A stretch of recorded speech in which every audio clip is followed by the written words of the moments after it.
मेरा नाम नूर है और मेरा जन्म दिल्ली में हुआ था और मैं पली बड़ी भी वहीं पे हूँ। और जो मेरा परिवार है वो प्री पार्टीशन पंजाब से ताल्लुक़ रखता है। मेरे दादाजी का परिवार पेशावर से था और मेरे नाना जी और नानी जी का परिवार मुल्तान से था और वो लोग बंटवारे के बाद ही दिल्ली आए। मैं इतिहास की स्टूडेंट रही हूँ और मेरी दिलचस्पी भी इतिहास में है और मुझे लगता है कि ओरल हिस्ट्रीज़ जो हैं वो इतिहास का एक प्राइमरी सोर्स है और उनकी डॉक्यूमेंटेशन काफ़ी ज़्यादा ज़रूरी है। और मैं क्योंकि बचपन से ही बंटवारे से जुड़ी बातें सुनती आई थी तो मुझे लगा कि इनको डॉक्यूमेंट करना काफ़ी ज़्यादा ज़रूरी है।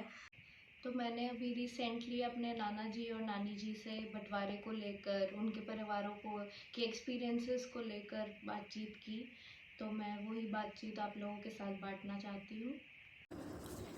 ये तो पाकिस्तान में पैदा हुए थे, बट मैं यूपी में मुरादाबाद शहर है वहाँ की हूँ। वहीं पैदा हुई, वहीं पर ही पल के बड़ी होके पढ़ाई पूरी करके फिर दिल्ली में शादी होके दिल्ली आई, क्योंकि ये दिल्ली रहते थे पाकिस्तान से आके। हाँ, मैं पाकिस्तान में जन्मा था और जब पार्टीशन हुआ मैं 4 साल का था। जो थोड़ी थोड़ी यादें मेरे को हैं, हम जिस मोहल्ले में रहते थे वो एक गली सी थी मुजफ्फरगढ़। और लास्ट में हमारा ही घर था। अच्छा। वो आगे गली नहीं थी। और पाकिस्तान शहर का नाम मुजफ्फरनगर था। और ये डिस्ट्रिक्ट थी। अच्छा अच्छा। मतलब कि यहाँ के लोग शहरी कहलाते थे। अच्छा। गांव के नहीं कहलाते थे। अच्छा। मेरे पेरेंट्स भी पाकिस्तान में वहीं रहते थे, मुजफ्फरगढ़, जहाँ मेरे हस्बैंड रहते थे। तो बाकी एक हमारी बहन भी वहीं की है और बाकी बहन भाई हम यूपी मुरादाबाद में ही पैदा हुए।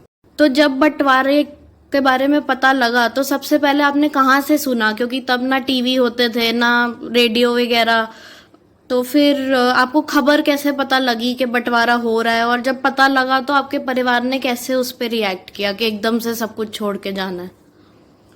ऐसा था, पता तो किसी को ही नहीं था। अच्छा। ये किसकी चाल थी पता नहीं। बस बाहर शोर मचता, रोज ही शोर मचता था, भाई आ रहे हैं मुसलमान, वो सब कुछ छीन लेंगे जो भी है, और तुम जो अपना निकल लो छोड़ के। अच्छा। तो हमने भी ऐसे ही सुना। हमारी माता जी ने भी, हमारे फादर वहीं गुजर गए थे पहले ही। अच्छा। पार्टीशन से। तो जब माता जी ने एक पोटली में कुछ सामान बांधा, जेवर शेवर थोड़े, भाई खाने के लिए कोई सामान वगैरह नहीं उठाया। जो बारी न हो, जो मुजाहिरे जो हमारे खेतों में काम करते थे वो सारे मुसलमान थे। अच्छा। वो हमें मिलने आए, भाई घर छोड़ के जा रहे हैं तो हम शायद हमें कुछ दे दे, वो घर दे दे जो। जी जी। जब वो आए तो माता जी ने बड़ी अक्लमंदी दिखाई, उनको कहा भाई ये बच्चों तुम्हारा मकान है, जो इसमें पैसा टका जो भी सामान है वो तुम्हारा। आप मेरी ही एक फेवर करो, मेरे बच्चों को और मेरे को अब सेफ करके गाड़ी में बिठा दो। तो वो पता नहीं कहीं से रिक्शा या तांगा ले आया, जो कि मेरे को खास याद नहीं है। जी जी। तो वो हमें स्टेशन पे गाड़ी में से बिठा के आ गया। जैसा कि हम लोग सुनते हैं कि माहौल इतना खराब था, मारकाट चल रही थी, तो आप लोग ट्रेन तक पहुंचे किस तरह से और मतलब कैसा माहौल था? आपको कुछ इसके बारे में याद है?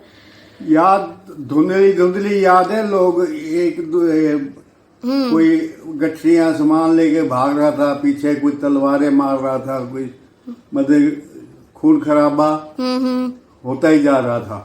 जब ट्रेन में हम बैठे तो खिड़कियां दरवाजे सब बंद कर दिए। लोगों ने कहा जी कोई भी आके अंदर सबको मार सकता है, सामान भी छीन सकता है। तो हम बिल्कुल चिटकिया वो दरवाजे के आगे बैठ गए, सामान भी रख दिया ये, तो अपने को सेफ कर लिया। तो मम्मी पापा मतलब हम छोटे छोटे थे तो वो किस्से सुनाते थे कि कैसे हम वहां से आए। जैसे ही खिड़की हल्की सी खोलते थे तो वो बच्चों को भी लड़कियों को भी खींचने की बाहर कोशिश करते थे। तो इस करके ना तो खिड़की खोली ना दरवाजे, 3-3 दिन भूखे प्यासे रह के जैसे कैसे पहुंचे अटारी स्टेशन। तो वहाँ उतरे तो रास्ते में भी जहाँ जहाँ गांव वाली जगहें आती थी वहाँ बहुत दंगे और मारकाट सुनने में आ रहा था कि मारकाट हो रही है। और उन लोगों ने भी कहा कि जो हिंदू दिखे उनको तलवारों से बेशक गले काट दो सबके। तो बचते बचते अटारी स्टेशन वो कहते हैं पहुंचे और वहाँ कैंप लगा हुआ था। तो कुछ दिन वहाँ रहे, फिर अपना अपना सब निकल लिए और अपने लिए घर वगैरह ढूंढे और फिर अपने काम वाम सेट करे। सोशल वॉलंटियर, हिंदुओं के जो वॉलंटियर जनसंघ कहलाता था। अच्छा। तो उन्होंने कैंप लगाए हुए थे, खाना वाना भी कराते थे और टेम्परेरी बाथरूम भी बनाए हुए थे जिसमें औरतें जाके अपने को साफ कर सके सब कुछ। बोलेगी फिर वहाँ से सबको गाड़ी में डाल के हिंदुस्तान की तरफ रवाना कर देते थे। अच्छा। तो मारकाट जो सबसे ज्यादा हुई, जो एक हमारी गाड़ी जो पंजाब से आई थी वो पूरी कटी हुई थी। अच्छा। कोई आदमी जिंदा नहीं था, कोई बच्चा बूढ़ा सब कटे हुए थे। फिर उसको देख के फिर इधर के लोगों ने पूरी 2 गाड़ियां काट के भेज दी। तो उससे क्या हुआ कि दोनों साइड काट थोड़ी रुक गई। अच्छा। हाँ। तो मतलब बराबर का होता था, उधर से कट के आती थी फिर इस साइड से भी जाती थी। तो मतलब जितने लोगों ने झेला है सबने बराबर झेला है, चाहे वो हिंदू थे, चाहे मुसलमान थे, चाहे सिख थे, सबने। हिंदू थे चाहे मुसलमान थे, दोनों ही मारे गए।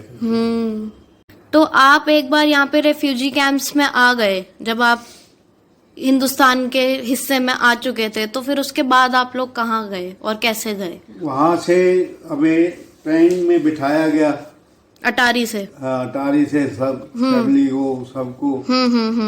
तो गाड़ी जो हम पहला जो स्टाफ मिला करनाल मिला।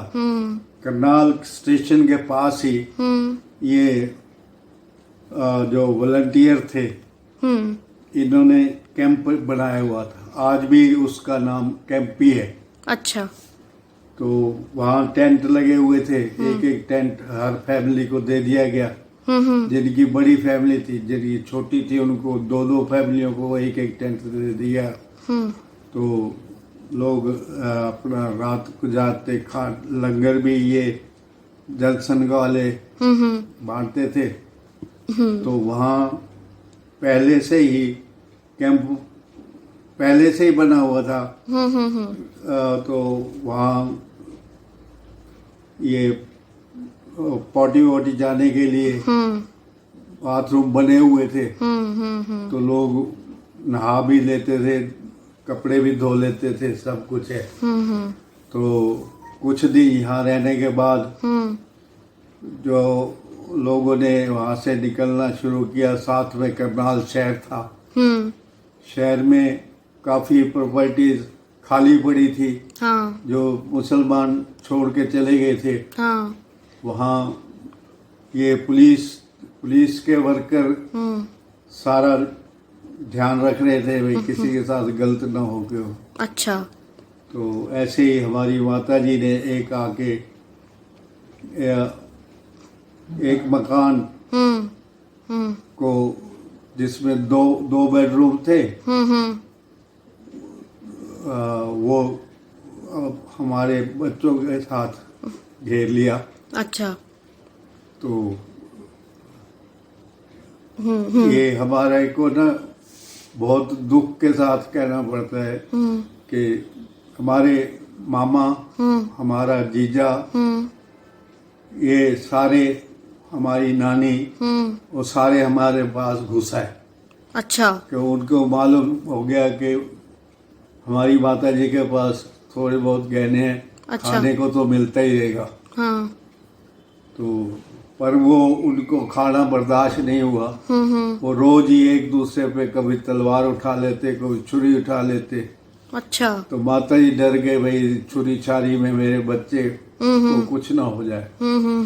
तो हमारी बुआ थी, बड़ी प्यार करती थी हमसे। वो माता जी ने बुआ को कहा कि तू मेरे साथ दिल्ली चल, बच्चों को हम वहीं सेटल करें। तो उनके साथ हम दिल्ली आ गए। दिल्ली में आके यहाँ जहाँ आजकल शक्ति नगर है, अच्छा। वहाँ पे कच्चा दमदमा, कच्चे मकान हुआ करते थे। पाकिस्तान बनने से पहले के ही वहाँ लोग कच्चे मकानों में रहते थे। अच्छा। अच्छा। वहाँ आके उन्होंने 50 रुपए में एक मकान, जिसमें एक हॉल टाइप मकान था, कमरा था, आगे थोड़ा वेरा था, एक कच्चा बाथरूम बना हुआ था, वो खरीद लिया और हम यहाँ आके रहने लग गए। आपकी मदर इन लॉ आपको ये किस्से जरूर सुनाती होंगी, तो आपको क्या बताया उन्होंने इस सब के बारे में? तो उन्होंने ये बताया कि जब वहाँ से आए तो इनके फादर तो थे नहीं। हाँ। तो बच्चे छोटे छोटे लेके, 5 बच्चों को लेके वो अकेली लेडी आई और खाने पीने की समस्या भी सामने खड़ी थी। फिर उनके पास एक माला होती थी जेवर में, जिसको मटर माला कहते थे। अच्छा। वो बताते थे कि मैं हर महीने एक मोती निकाल के देती थी, जिससे बच्चों को, बड़ा बेटा उस समय 13 साल के थे, तो वो पूरे महीने का वो राशन। इटारसी में शीट मेटल का काम सीख रहे थे। अच्छा। उनकी 13 साल की उम्र थी। उनको भी पैसे थोड़े भेज देते थे। तो ऐसे ही हमारी जिंदगी चलती गई। मेरे हिसाब से तो मैं तो यही कहूँगी कि बिल्कुल सही नहीं था, क्योंकि मैं तो आज भी किसी बात में भेदभाव नहीं रखती। हिंदू मुस्लिम, मुझे कोई मस्जिद ले जाए, मंदिर ले जाए, दरगाह ले जाए, तो मैं चर्च ले जाए, तो मैं कहीं भी, भगवान की शक्ति तो एक ही है। तो इसलिए अगर सब मिलजुल के रहते तो ना इतनी मारामारी होती, ना इतने लोग बेकसूर मारे जाते बच्चे, ना कोई बिछुड़ भी गए थे उस समय अपने माँ बाप से, तो ना वो बिछुड़ते, सब एक साथ रहते। तो मुझे तो ज्यादा अच्छा लगता। मेरे हिसाब से तो ठीक नहीं हुआ जो हुआ। ये जो हुआ बिल्कुल गलत था। ये ना हिंदू की लड़ाई थी, ना मुसलमान की लड़ाई थी। ये ब्रिटिश गवर्नमेंट की बनाई हुई चाल थी। जितने दंगे फसाद होंगे, इनके तरक्की के रास्ते बंद होंगे, भूखे मरेंगे, फिर हमारी गुलामी फिर करेंगे, हमें कहेंगे तुम संभाल लो फिर। है तो ये बदमाशी थी। उनकी चाल में लाखों लोग बेघर हो गए, मारे गए, बिछड़ गए, अपनों से बिछड़ गए। तो ये जो भी हुआ बहुत गलत हुआ।